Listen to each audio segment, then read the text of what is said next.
Hey, welcome back to another OWL live stream where we explore the awesome features of the OWL Live 360 camera and its rendering capabilities out of Unreal Engine. We're super excited to announce the release of the latest plugin this week. So a lot of the features that I've been talking about in the last streams are now publicly available. And yeah, we're just super excited to get it out. I'm just looking at one of the 32 by 16K renders that I made a little while ago. I just love exploring around this. It's ridiculously big. Not a pixel in sight for ages until you zoom right in. This was made on my not insanely up-to-date computer. I've got a 4090 in it, and I just made this up out of I can't remember how many tiles, but probably 24 tiles or something like that. But yeah, this image just is really exciting. It's great that you can get a render out that's this huge. I think I said 12K, this is actually 30K. So it's just probably only useful for stills. Incredibly huge render. Because, you wouldn't really be able to play this back on any hardware nowadays. So, just a fun experiment of seeing how huge we can go. I don't know if 30K was the limit, but it was an exciting experiment. So yeah, back to the point. We have released the new plugin this week, and obviously it's been in the works for a little while. You might, if you've watched the past few streams, you've seen that definitely for the past 10 streams, and we've definitely been working on a bit of a release for a bit longer than that. We've been working on so many features, and you might have seen from the streams that you have just been jumping into a lot of different interesting stuff that's led to feature developments for the plugin. So we can now safely say that these features are available to all users, and yeah, you can check these out on our website. So if we go back to the start of the website, we can go products, 360 camera. You can check out an overview of the features here, which is super useful. So we've used this in past live streams. Z depth. Used our preview, render target preview. So this is what you see is what you get. Render target preview. Outputting in 32-bit color. Crossfade capability. We went through that in a live stream recently. 24K plus. Just like that. 30K render I was looking at. And obviously super fast render speeds. Partly just through the awesome fact that we're rendering out of Unreal, but a lot of the workflows that we've been looking at, like the masking off unnecessary pixels and things like that, are also really good workflows for getting this ultra high res render out at awesome speeds. We did command line rendering last week. That's an awesome feature, and also means that you can render from a packaged executable. So yeah, some more overview stuff here of just all the cool stuff we can do. Burn-ins. So you just kind of see your frame number, things like that, custom projections. Yeah, awesome stuff. So feel free to, if you need an update on kind of what might be new in this new release, website's been updated and shows all of that, which is really exciting. There's some examples of people that might use it, but what I was really going to look at is if we go to pricing, overview, and go machine, we can see all of the features here that are included in the sort of standard version. So again, a lot of things that we're talking about, what you see is what you get, real-time previz. We got path tracing in the standard version. We got up to 8K res for this standard. Face blend, compatible with all the fancy Unreal Engine stuff. Snapshot ability, really useful. So you can just take a screenshot whenever, just for an instant kind of reference. But we are capped at 8K for this. So if you want to go higher than that, you can get this Pro license, which includes everything in this list, plus all of these features like Apple ProRes, burn-ins, stencil clip layers, 32-bit output, crossfade in engine, which is really cool because then, as you're working with these really, really high resolutions, you don't want to be doing so much editing in post. Seeing more and more people wanting to just get their final image out of Unreal. If it's super high res, yeah, you're going to be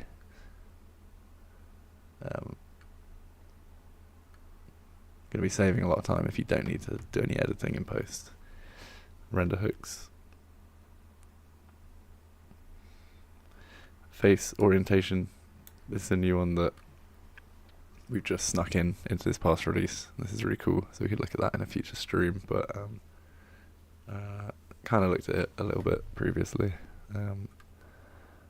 But yeah, being able to keyframe your camera just at whatever orientation you want it to be at, and then as a separate adjustment later on, actually change the orientation of, say, a dome master output,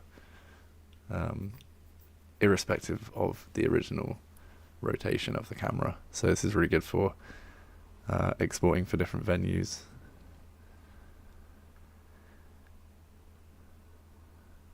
And yeah, rendering both eyes for stereo separately is great too. So loads of awesome features that we're really excited about.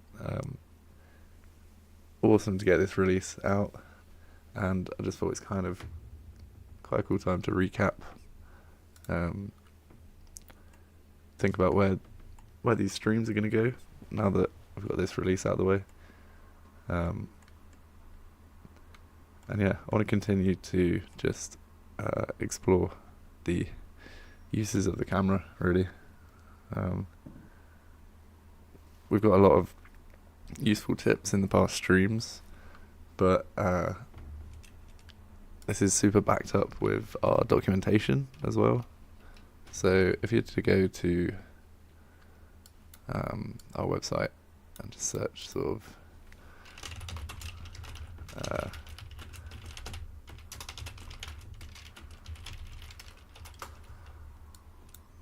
so instead of our website, we have a knowledge center as well. And so we could look at stereo rendering, for example.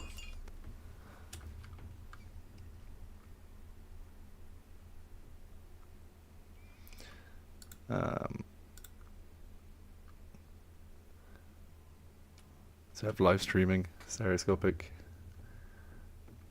We have rendering different render types. So a lot of the stuff that's in the past live streams has been kind of digested down into docs, and these docs are huge. We've been working on them for a little while, and there's a lot of information here. So take recorder, for example.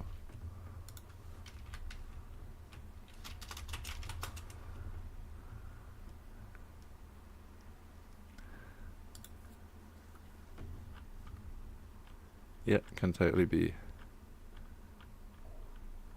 followed here in our docs. So the streams kind of, I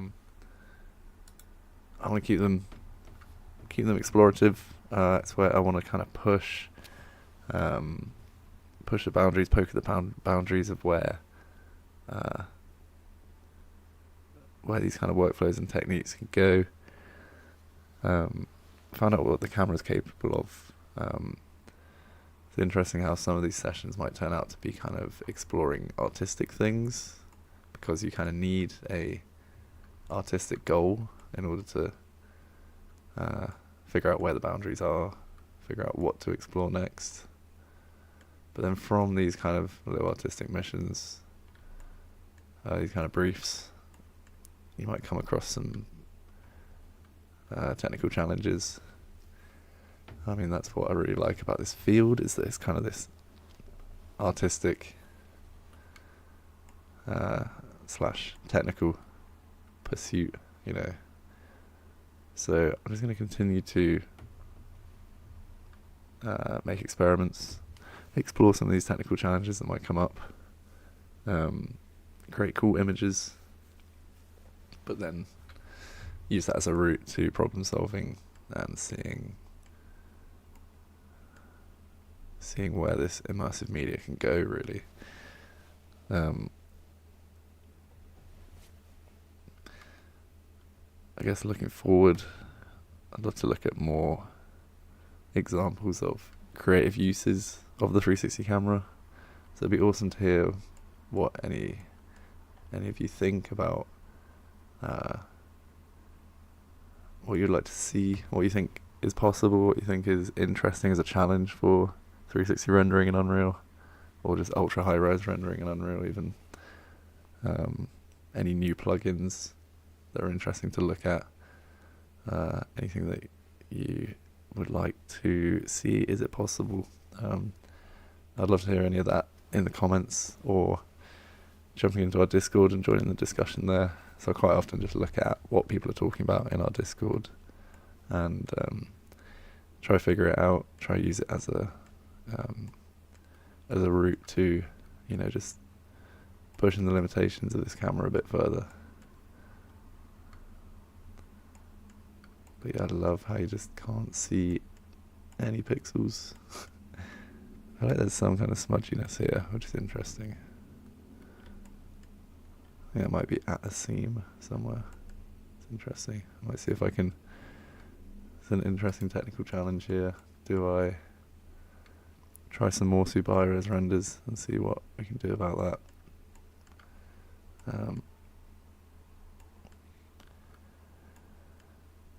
Yeah, so again, any questions about immersive rendering in Unreal? Super happy to hear them.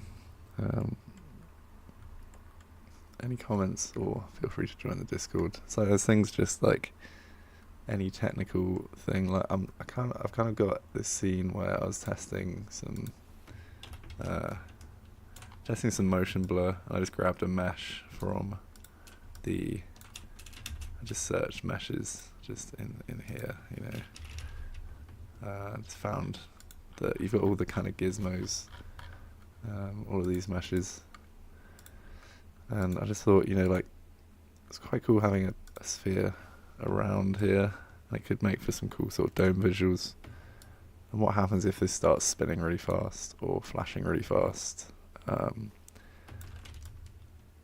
know, giving myself little briefs, interesting things to test out, and what comes up as a result of looking into these. Does the motion blur start to break up? Do seams become visible? So it's all stuff like this. I want to just keep it explorative, and then, as I say, from exploring the artistic side, the kind of technical side seems to come up. But yeah, I'll continue to keep eyes on the discussion on Discord and report my findings going forward in these streams. So I really appreciate anyone who's coming along for the ride with these. I guess it's kind of interesting to look at what we've looked at so far. As I say, a lot of the tips in here have kind of been condensed down to our docs. But yeah, I liked this one. tape recorder. So this was number 11, so this was 9 weeks ago now. We looked at making my ad blocker for YouTube has turned off. Really annoying. Looking at making a render using tape recorder in this very, very heavy Electric Dreams level. But yeah, by the end of it, we got a render out, and by the next session 12, we were showing the result of that render. I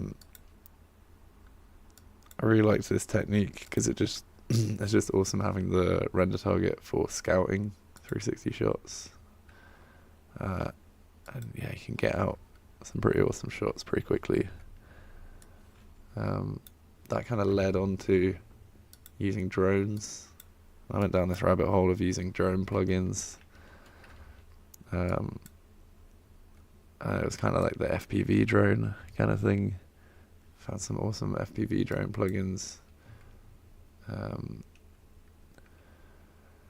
which I still want to explore a bit more for sure. But it's just interesting how these giving yourself briefs can lead to a lot of technical challenges to explore. This is quite cool looking at motion design. I kind of want to look into this a bit more. I think there's a lot of potential for the motion design plugin. It's kind of like a Niagara system, but maybe a bit more intuitive to use.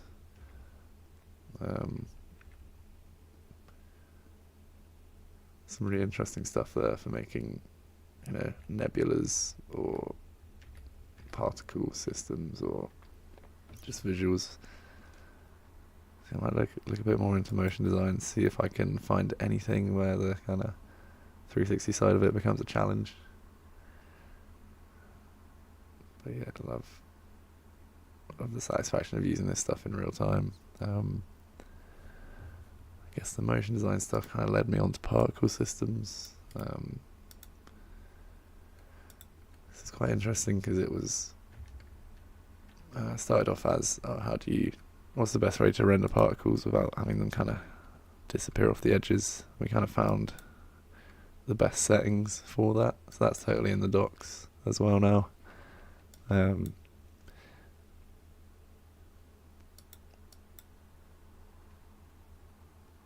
But this one also spiraled completely because we went into interactive particles. I think what's interesting is there's plugins like this Overcrowd plugin,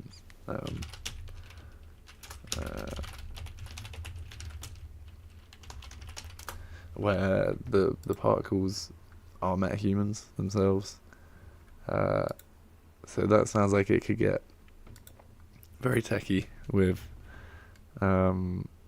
making these render well for 360, because you could make the particles deterministic, but then how do you make the animations for the actual crowds or like each individual person deterministic? It's a really interesting one to try and dive a bit deeper into to see if we can make this render kind of flawlessly in kind of tiled 360 renders, so you get some ultra high res crowd sims. See, there's always new plugins to look at. The wealth of things we could do in Unreal, it kind of becomes an immediate question of how do we get this to render awesomely in ultra high res. So yeah, if you haven't seen some of the past streams, they're pretty long form, but they're quite fun to have a little look at.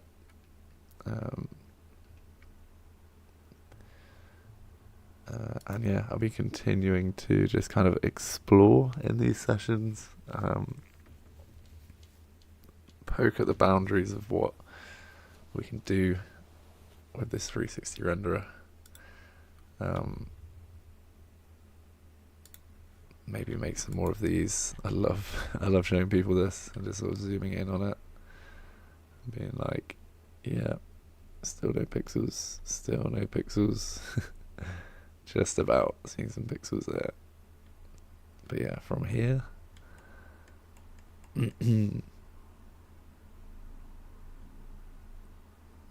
Yeah, that's that's pretty awesomely high res. I love this. Love this kind of demo image. So I wonder if there's any other really detailed maps I can do this on. I wonder what this is. I think this might just be the chromatic aberration, actually. I want to look into that though. This kind of smudgy bit here. It's kind of smudgy because it's like yeah. So it should be like crisp at this kind of zoom amount. If we look at something a bit bigger like this. Okay, these rocks. When do they get pixelated? So yeah, around here, you start to see the pixels. But yeah, like here, super smooth. So yeah, what's this? What's this? This would be something I'd love to iron out. I don't know if this is only once you get to 30k, whether this only comes out at this point, or whether it is just the chromatic aberration. Because I didn't know that that was on, because it's so subtle. But yeah, this is the bit where I did a video coming out of this tunnel, and it's crazy that I can find that. I think it is. Maybe it's not, but maybe it's over here. But it's cool that I can just recognize little pockets. So insanely high res. Love it. So yeah, I want to do more of these. Yeah, just explore making some cool visuals and see where that leads. Explore new plugins and new technical problems, technical challenges.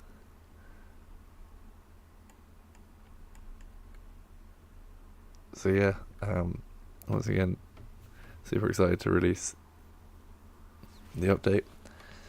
All the features I've been talking about for the past 10 weeks are now part of the public plugin, so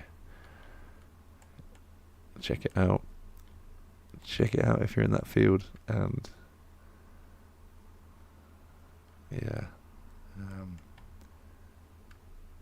look forward to seeing you in future streams. And yeah, please do send me any questions or ideas, or jump into the Discord to join the discussion on that. Yeah, look forward to exploring some more interesting stuff in the coming weeks. Thanks a lot. Yeah, catch you soon. Cheers.